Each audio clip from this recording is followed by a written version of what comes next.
Hi friends, പുതിയൊരു വീഡിയോയിലേക്ക് എല്ലാവർക്കും സ്വാഗതം. വീഡിയോയിലേക്ക് പോകുന്നതിന് മുമ്പ് തന്നെ ഈ ചാനൽ ആരെങ്കിലും ഫസ്റ്റ് ആയിട്ട് കാണുന്നവരാണെങ്കിൽ ഫസ്റ്റ് തന്നെ ഈ സബ്സ്ക്രൈബ് ചെയ്ത് ലൈക്ക് ചെയ്ത് സപ്പോർട്ട് ചെയ്ത് കാണാം. ഇന്ന് ഞാനിവിടെ ഒരു പുതിയ സീരിയലിൻ്റെ റിവ്യൂ ആണ് പറയാൻ വേണ്ടി പോകുന്നത്. ഫസ്റ്റ് തന്നെ നല്ല നല്ല കാഴ്ചകളാണ്.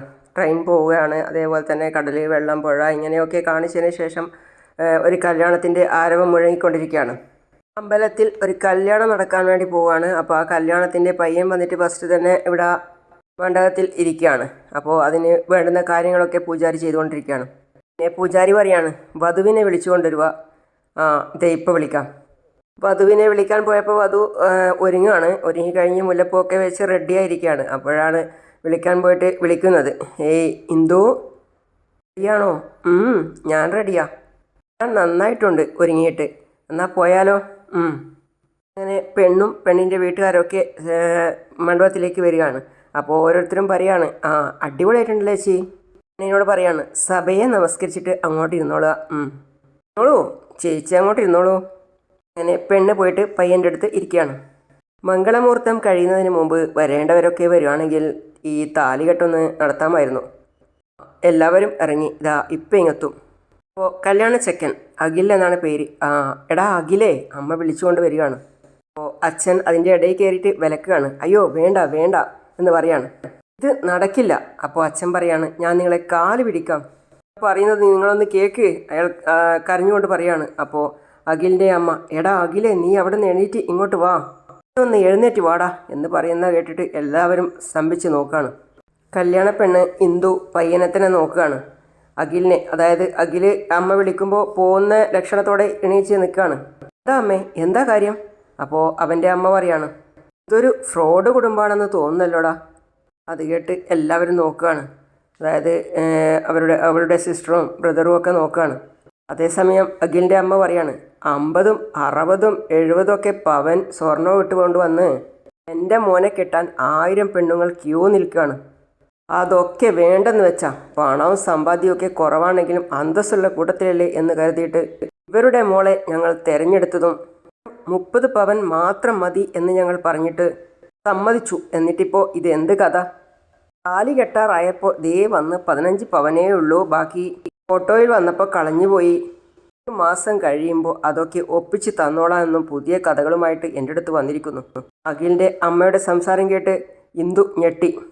അഖിലേ, ഇതൊന്നും ശരിയായി വരുമെന്ന് എനിക്ക് തോന്നുന്നില്ല. നീ അവിടുന്ന് എണീറ്റേ. നിന്നോടല്ലേടാ എണീക്കാൻ പറഞ്ഞേ, എണീറ്റേ. ഇന്ദുവിൻ്റെ വിഷമം മനസ്സിലാക്കാതെ അഖിൽ അമ്മയുടെ സംസാരം കേട്ട് അവിടുന്ന് എണീറ്റു. ഇന്ദുവിൻ്റെ അച്ഛനും അമ്മയും കരഞ്ഞുകൊണ്ട് പറയാണ്, അയ്യോ ഞാൻ നിങ്ങളെ കാല് പിടിക്കാം, ഇത് നിങ്ങൾ ഒഴിവാക്കരുത്. എൻ്റെ കഴുത്ത് പോയാലും 1 മാസത്തിനകം ഞാൻ സ്വർണം എങ്ങനെയെങ്കിലും ഒപ്പിച്ചു തരാം എന്ന് പെണ്ണിൻ്റെ അച്ഛൻ പറയാണ്. അപ്പോൾ അവൾ വിളിക്കുകയാണ്, ഇന്ദു അച്ഛാ, കാല് പിടിച്ച് പറയാ, എൻ്റെ മകളെ പെരുവഴിയിലാക്കല്ലേ. ദയവ് ചെയ്ത് മോനെ കതിർ മണ്ഡപത്തിൽ നിന്ന് വിളിച്ചുകൊണ്ട് പോകല്ലേ. എൻ്റെ മോളുടെ ജീവിത പ്രശ്നം, ഞങ്ങളോട് ഒരല്പം കരുണ കാണിക്ക്. 15 ദിവസം മതി, അതിനകം ഞങ്ങൾ എങ്ങനെയെങ്കിലും തന്നു തീർക്കാം. അപ്പോൾ അഖിലിൻ്റെ അമ്മ ഒരു കൂസലും ഇല്ലാതെ നിൽക്കുകയാണ്. ഇന്ദുവിൻ്റെ അമ്മ, ചേട്ടാ നിങ്ങളൊന്ന് എഴുന്നേൽക്ക്. എൻ്റെ മോളാണ് സത്യം, 1 മാസം വേണ്ട, 15 ദിവസം മതി, എങ്ങനെയെങ്കിലും ഞാൻ അതിനിടയ്ക്ക് ശരിയാക്കി തരാം. ഞാനങ്ങനെ ആരെയും ചതിക്കുന്നവനോ കബളിപ്പിക്കുന്നവനോ ഒന്നുമല്ല. സത്യമായിട്ടും ഓട്ടോയിൽ വരുന്ന വഴി സ്വർണം കൊണ്ട് കളഞ്ഞു പോയതാ. നിങ്ങളുടെ ഈ കാരണങ്ങളൊന്നും എനിക്ക് കേൾക്കണ്ട. അഖിലിൻ്റെ അമ്മ പറഞ്ഞുറപ്പിച്ചതുപോലെ ആ 15 പവനും കൂടി എടുത്തു വെച്ചാലേ ഈ കല്യാണം നടക്കൂ. മറിച്ചാണെങ്കിൽ എൻ്റെ മോൻ അഖിൽ നിങ്ങളുടെ മകൾ ഇന്ദുവിൻ്റെ കഴുത്തിൽ താലി കെട്ടില്ല. അയ്യോ അങ്ങനെ പറയരുത്. മോനെ അഖിലേ, ഇനി എന്ത് നോക്കി നിൽക്കുക? മാല ഊരിക്കളഞ്ഞിട്ട് ഇറങ്ങി വരാൻ നോക്ക്. അയ്യോ നിങ്ങൾ നിങ്ങളുടെ മോനെ വിളിച്ചു കൊണ്ടുപോകല്ലേ, എൻ്റെ മോളുടെ ഭാവി എന്തായിത്തീരും. എടാ വാട ഇങ്ങോട്ട്, നീ എന്താ അവിടെ നോക്കി നിൽക്കുന്നേ? അഖിൽ പിന്നെ ഒന്നും നോക്കാതെ മാല ഊരി വെച്ച് അമ്മയുടെ അടുത്തേക്ക് പോവാണ്. മോനെ ഇറങ്ങി പോകല്ലേ മോനെ, എൻ്റെ മകളുടെ ഭാവി കളഞ്ഞു കുളിക്കല്ലേ മോനെ. ഒരാൾ പറയാണ്, അതേ എന്ത് വർത്താനാണ് ഈ പറയുന്നത്? കൃഷ്ണൻകുട്ടി വെറുതെ പറയുന്നതല്ലല്ലോ. സ്വർണം വരുന്ന വഴിക്ക് കളഞ്ഞു പോയതല്ലേ, 1 മാസത്തിനകം തരാമെന്ന് പറഞ്ഞല്ലോ. നിന്ന നിപ്പിൽ കിട്ടിയേ പറ്റൂ എന്ന് പറഞ്ഞാൽ എങ്ങനെയാ? സാവകാശമൊക്കെ കൊടുത്തൂടെ? അപ്പോൾ അഖിലിൻ്റെ അമ്മ, കൊള്ളാലോ ആള്, താനാരാ ഇയാളുടെ വക്കാലത്ത് പിടിക്കാൻ? അവസാന നിമിഷം ഞാൻ കാല് പിടിച്ച് കരഞ്ഞ് അഭിനയിച്ച് തകർത്തോളാം എന്ന് പറഞ്ഞ് എല്ലാവരും ഒത്തുള്ള കളിയാണോ? അയ്യോ ഇല്ല, അങ്ങനെയൊന്നും പറയരുത്. എന്നാൽ പിന്നെ ഇയാളുടെ വക്കാലത്തുമായിട്ട് വന്ന ഇയാൾ തന്നെ ഇയാളുടെ വീട്ടിൽ പോയിട്ട് 15 പവനും കൂടി എടുത്തുകൊണ്ട് വാ, എന്നിട്ട് നമുക്ക് കല്യാണം നടത്താം. നിങ്ങൾ കൊണ്ടുവന്ന് തന്ന പൊന്ന് കിട്ടിയ ഉടൻ തന്നെ എൻ്റെ മകൻ അവളുടെ കഴുത്തിൽ താലി കെട്ടും. ഓരോന്ന് വന്നോളും സപ്പോർട്ടുമായിട്ട്. അവിടെ ഇരിക്കടോ. അത് കേട്ട് വേറൊരാൾ പറയാണ്, ദേ മനുഷ്യ, നിങ്ങൾ അവിടെ ഇരിക്ക്. വെറുതെ വയ്യേ പോകുന്ന വയ്യാവലിയൊന്നും പിടിച്ച് തലയിൽ വെക്കണ്ട. അവരുടെ വീട്ടിലെ കാര്യം അവർ നോക്കിക്കൊള്ളുന്നേ. ഓ, നിങ്ങൾ ഒരാഴ്ചത്തെ സമയമെങ്കിലും തരൂ. ഇല്ല, ഒരു ദിവസം പോലും കിട്ടില്ല. ഇപ്പം തന്നെ ആ 15 പവനും കൂടി എടുത്തു വെച്ചാലേ ചെറുക്കൻ എൻ്റെ മകൻ അവളുടെ കഴുത്തിൽ താലി കെട്ടു. അല്ലെങ്കിൽ ഈ ഇടപാട് വേണ്ട, ഞങ്ങൾ പോവാ. അപ്പോഴാണ് ഒരു ഓട്ടോ അവിടേക്ക് വന്നത്. ആ ഓട്ടോയിൽ നിന്നും ഒരു കവറുമായിട്ട് ഓട്ടോക്കാരൻ ഇറങ്ങി വന്നു. ആടാ നോക്കിക്കൊണ്ടിരിക്കുന്നത്, വാ പോകാം. അഖിലിൻ്റെ അമ്മ അഖിലിൻ്റെ കൈയും പിടിച്ച് പോകാനായിട്ട് ഇറങ്ങുകയാണ്. അപ്പോഴാണ് പുറകിൽ നിന്നും വിളിക്കുന്നത്, ഹലോ ചേട്ടാ, ഇവിടെ ഇവിടെ.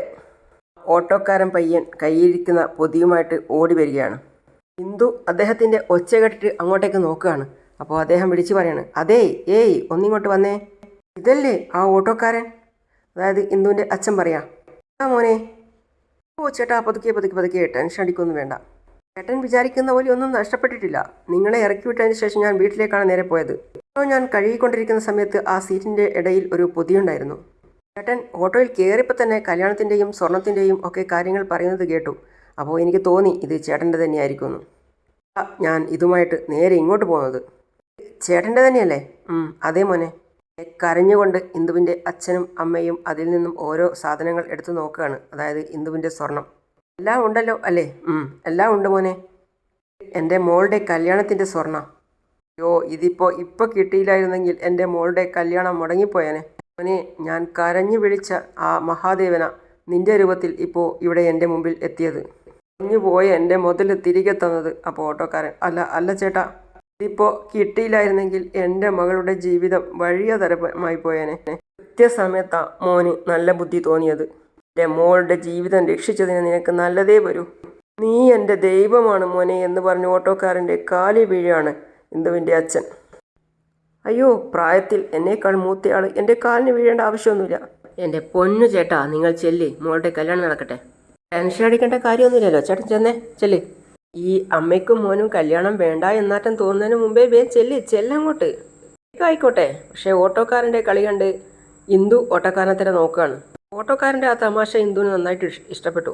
ഇന്ദുവിൻ്റെ അച്ഛൻ പയ്യൻ്റെ അമ്മയുടെ അടുത്ത് പോയിട്ട് പറയാണ്, ഇതാ ഓട്ടോയിൽ കളഞ്ഞുപോയ സ്വർണം മൊത്തം ഇതിലുണ്ട്. ഇതിൽ 15 പവനും ഉണ്ട്. ഇതിപ്പോൾ തന്നെ നിങ്ങൾ അങ്ങോട്ട് വാങ്ങിച്ചാട്ടെ. ചിരിച്ചുകൊണ്ട് പറയാണ് ഇന്ദുവിൻ്റെ അച്ഛൻ. ആ സ്വർണം കൊണ്ടുവന്ന് തന്ന സ്ഥിതിക്ക് നിങ്ങളുടെ മകനോട് താലി കെട്ടാൻ പറയൂ, എന്നാലേ എനിക്ക് സമാധാനമാവും. അപ്പോൾ പയ്യൻ്റെ അച്ഛൻ, കഴിഞ്ഞതൊക്കെ പോട്ടെ, എല്ലാത്തിനും പരിഹാരമുണ്ടല്ലോ. ഇങ്ങനെ സ്വർണ്ണമൊക്കെ ഓട്ടോയിൽ മറന്നു വെച്ചിട്ട് പോകുന്നതൊക്കെ എല്ലാവർക്കും സംഭവിക്കുന്ന കാര്യമാണ്. അത് മനസ്സിലാക്കാത്ത ഞങ്ങൾ കല്യാണം വരെ നിർത്താൻ പറഞ്ഞ് അമ്മ വേണ്ടാത്ത കുറേ പ്രശ്നങ്ങൾ ഉണ്ടാക്കി. ഇത് കണ്ട് ഇന്ദുവും അപ്പുറത്തുനിന്ന് പറയാണ്, എൻ്റെ അമ്മ എന്നിട്ട് പറയാണ്, എന്നാൽ പിന്നെ നമുക്ക് ആ കല്യാണം അങ്ങ് നടത്താം അല്ലേ? അഖിൽ മോനെ, എന്താ അമ്മേ, നീ ഇവിടെ തന്നെ നിൽക്കുകയാണോ? ചെന്ന് ആ മാല അങ്ങ് എടുത്തിട്ട് എന്നിട്ട് താലി കെട്ടാൻ നോക്ക്. മോളുടെ അടുത്ത് പോയി നിൽക്ക്. നല്ല നേരം കഴിയുന്നതിന് മുമ്പേ താലി കെട്ടാൻ നോക്കടാ. എല്ലും മോനെ. ശരി അമ്മേ, ചിരിച്ചുകൊണ്ട് പറയാണ്. താളോ മേളോ ഒക്കെ തുടങ്ങിയാട്ടെ. അങ്ങനെ താളോ മേളോ ഒക്കെ തുടങ്ങി. മകൻ ചിരിച്ചുകൊണ്ട് ഇന്ദുവിൻ്റെ അടുത്തേക്ക് പോയി. അവൻ താലി വാങ്ങിച്ചിട്ട് പൊന്തിച്ച് കാണിച്ചിട്ട് താലി കെട്ടാൻ വേണ്ടി പോവുകയാണ്. അപ്പോഴാണ് ഇന്ദുവിൻ്റെ സ്വരം ഉയർന്നത്. ഇന്ദു അവൻ്റെ കയ്യിൽ കയറി പിടിച്ചിട്ട് പറയാണ്, നിർത്ത്. താളവും മേളവും താലികെട്ടും ഒക്കെ നിർത്തി. ഇന്ദു എന്നിട്ട് എണീറ്റ് മാല ഊരി വെച്ചു. എനിക്ക് ഈ കല്യാണത്തിൽ ഇപ്പോൾ താല്പര്യമില്ല. എനിക്കിനി ഇയാളെ കല്യാണം കഴിക്കാൻ പറ്റില്ല. അത് കേട്ട് ഓട്ടോക്കാരൻ ഊരയ്ക്ക് കൈയൊക്കെ കൊടുത്ത് കേട്ട് നിൽക്കുകയാണ്. അച്ഛൻ ദേഷ്യത്തോടെ സങ്കടത്തോടെ പറയാണ്, മോളെ ഇന്ദുമതി, നീ എന്താണ് ഈ ചെയ്യുന്നത്? നീ എന്തിനാ മോളെ നിർത്താൻ വേണ്ടി പറയുന്നേ? എല്ലാവരും ക്ഷമിക്കണം, എൻ്റെ മകളുടെ വിവരക്കേടാണ്, ആരും കാര്യമാക്കരുത്. അവളെന്തോ ആവേശത്തിൽ പറഞ്ഞു പോയതാ. ദയവ് ചെയ്ത് ഒന്നും വിചാരിക്കരുത്, കാല് പിടിക്കാൻ ഞാൻ. അപ്പോൾ ഇന്ദു പറയാണ്, അച്ഛൻ എന്തിനാ വല്ലവരുടെയും കാല് പിടിക്കാൻ വേണ്ടി പോകുന്നേ? എൻ്റെ മോളെ, നീയൊന്നും മിണ്ടാതിരിക്കടി. അപ്പോൾ പയ്യൻ്റെ അമ്മ പറയാണ്, കല്യാണത്തിന് താല്പര്യമില്ലെന്നോ? ഓഹോ, എന്താണാവോ കാരണം? കാരണം പറയണോ? പറയാം. ഞാൻ ഈ കാരണം പറഞ്ഞാൽ മാത്രമേ നിങ്ങൾക്ക് മനസ്സിലാവൂ എന്നുണ്ടോ? എന്നാൽ പിന്നെ പറഞ്ഞേക്കാം. നിങ്ങളെപ്പോലെ തരം താഴ്ന്നവർ ജീവിക്കുന്ന തെമ്മാടിത്തരം മാത്രമുള്ള ഒരു കുടുംബത്തിലേക്ക് എൻ്റെ ബാക്കിയുള്ള ജീവിതം മുഴുവൻ ഹോമിക്കാൻ എനിക്ക് താല്പര്യമില്ല. എനിക്ക് ജീവിക്കാൻ നിങ്ങളുടെ വീട് ഒരിക്കലും സെറ്റാവില്ല മാഡം.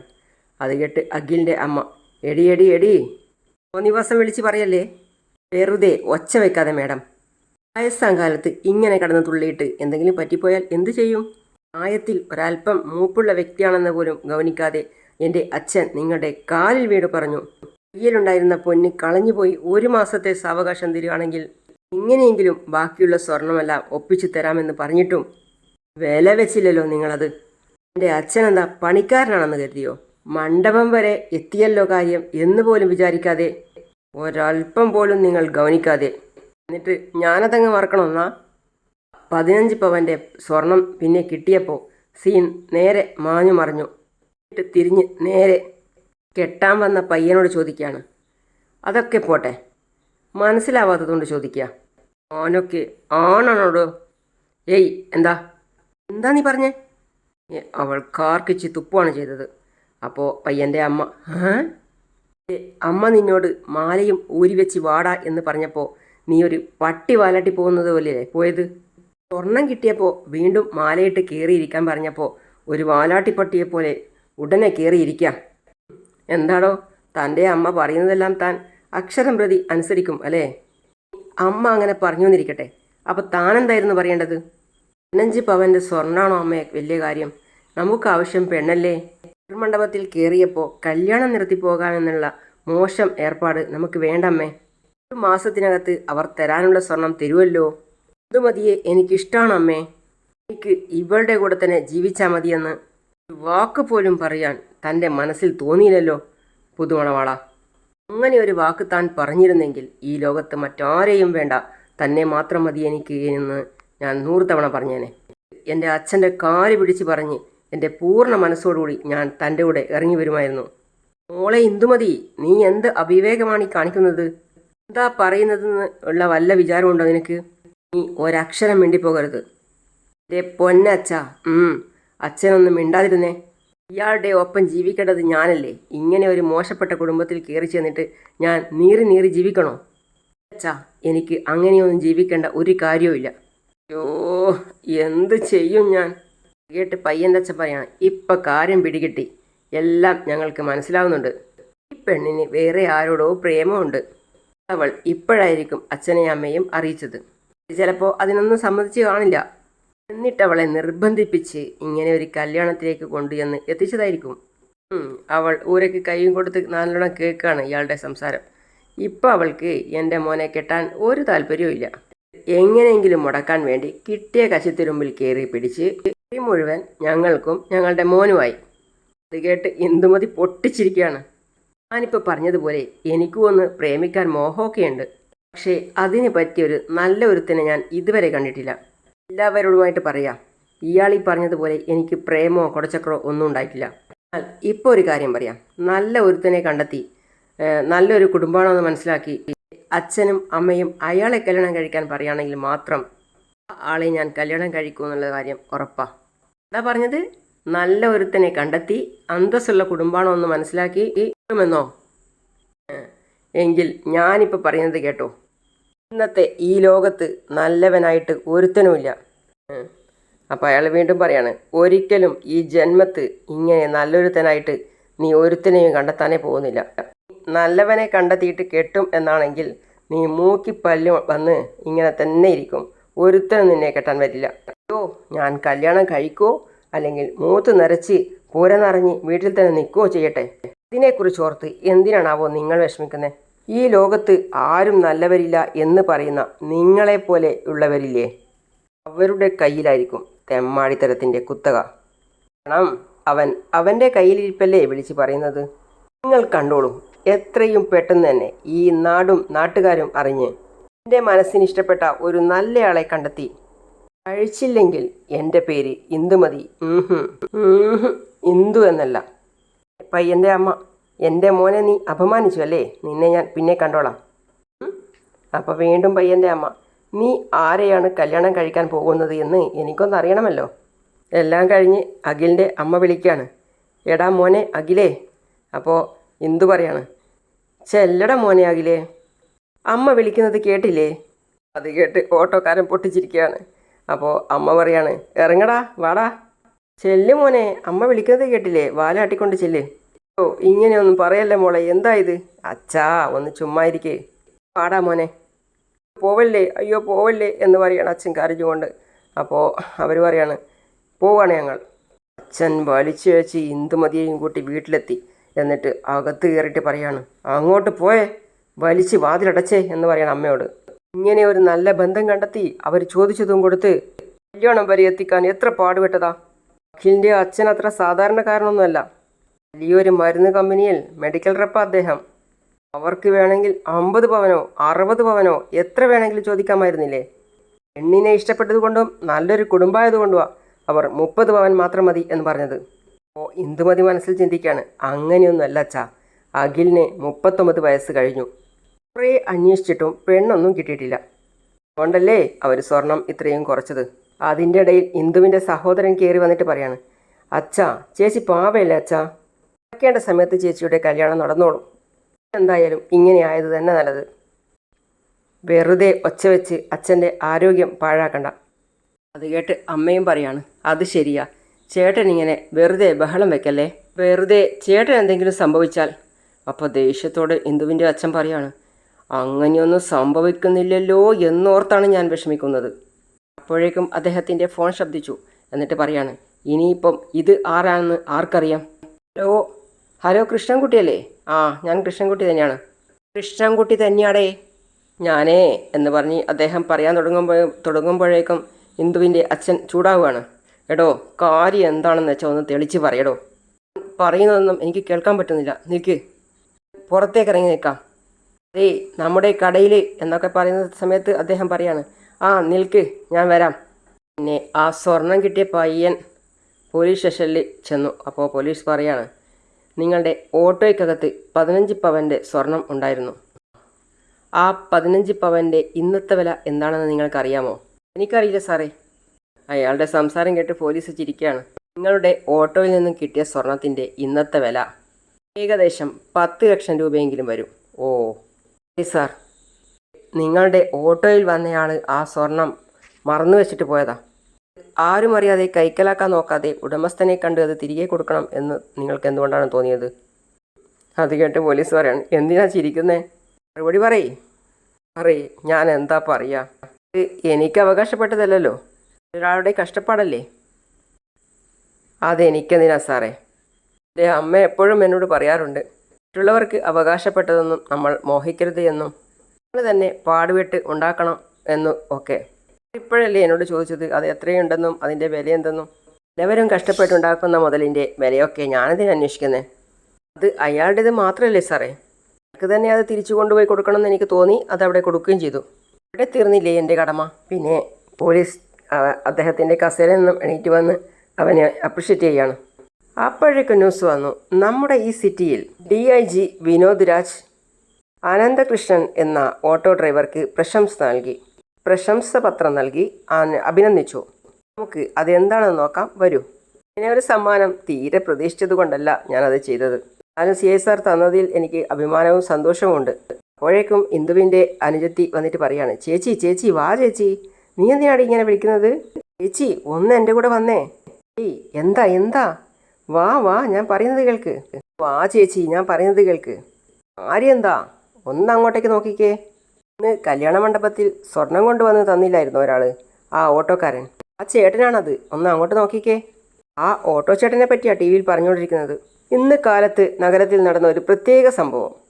ചങ്ങാടി 14-ാം വാർഡിൽ താമസിക്കുന്ന ഓട്ടോ ഡ്രൈവറായ അനന്തകൃഷ്ണൻ എന്ന ചെറുപ്പക്കാരൻ, അയാളുടെ ഓട്ടോയിൽ സഞ്ചരിച്ച ഒരു യാത്രക്കാരൻ എൻ്റെ ഓട്ടോയിൽ മറന്നു വച്ചിരുന്ന 15 പവൻ്റെ സ്വർണം, ആ സ്വർണ്ണാഭരണങ്ങളൊക്കെ വീണ്ടും അയാളെ കണ്ടെത്തി തിരിച്ചേൽപ്പിച്ചിരിക്കുന്നു. അനന്തകൃഷ്ണൻ്റെ സത്യസന്ധതയെ അനുമോദിക്കുന്നതിനായി city police DIG Vinod Raj ചെറുപ്പക്കാരനെ ഓഫീസിലേക്ക് വിളിച്ചു വരുത്തി അനുമോദിക്കുന്നു. അദ്ദേഹത്തെ പൊന്നാട അണിയിച്ചു അഭിനന്ദിച്ചു. അനന്തകൃഷ്ണനോടൊപ്പം മീഡിയയ്ക്ക് മുമ്പിലെത്തിയ DIG അദ്ദേഹത്തെ എല്ലാവരും മാതൃകയാക്കണമെന്ന്, ഇതുപോലെയുള്ള നല്ല വ്യക്തികളെ സമൂഹത്തിൽ ആവശ്യമാണെന്നും മാതൃകയാക്കണമെന്നും നിർദ്ദേശിച്ചു. ഇന്ദുവിൻ്റെ സഹോദരി പറയാണ്, ആഹാ, മാതൃകയാക്കാൻ പറ്റിയ പയ്യൻ. സംഭവത്തെക്കുറിച്ചുള്ള വിശദമായ വാർത്ത ഇപ്പോൾ കാണാം. അതേസമയം ഇന്ദു ചിന്തിക്കുന്നത് അവളെ കെട്ടാൻ വന്ന പയ്യൻ്റെ അച്ഛൻ പറഞ്ഞ കാര്യങ്ങളാണ്. എങ്കിൽ ഞാനിപ്പോൾ പറയുന്നത് കേട്ടോ, ഇന്നത്തെ ഈ ലോകത്ത് നല്ലവനായിട്ട് ഒരുത്തനുമില്ല. അങ്ങനെ ഒരുത്തനെ ഈ ജന്മം നിനക്ക് കിട്ടാനും പോകുന്നില്ല. അപ്പോൾ ഇന്ദു മനസ്സിൽ കാണാണ്, നല്ല വ്യക്തികളില്ലെന്ന് ആരാ പറഞ്ഞേ? ഈ ലോകത്ത് ഇപ്പോഴും നല്ലവരായ ഒരുപാട് മനുഷ്യരുണ്ട്. എടോ നല്ലവനെ, നിന്നെ എനിക്ക് ഒരുപാട് ഇഷ്ടമായി. പിന്നെ ഇന്ദുവിൻ്റെ മനസ്സ് നിറയെ ആ ഓട്ടോക്കാരനാണ്. അങ്ങനെയാണ് ഇന്നത്തെ ഭാഗം അവസാനിക്കുന്നത്. അടുത്ത പുതിയ വിശേഷമായിട്ട് വീണ്ടും കാണാം. See you all.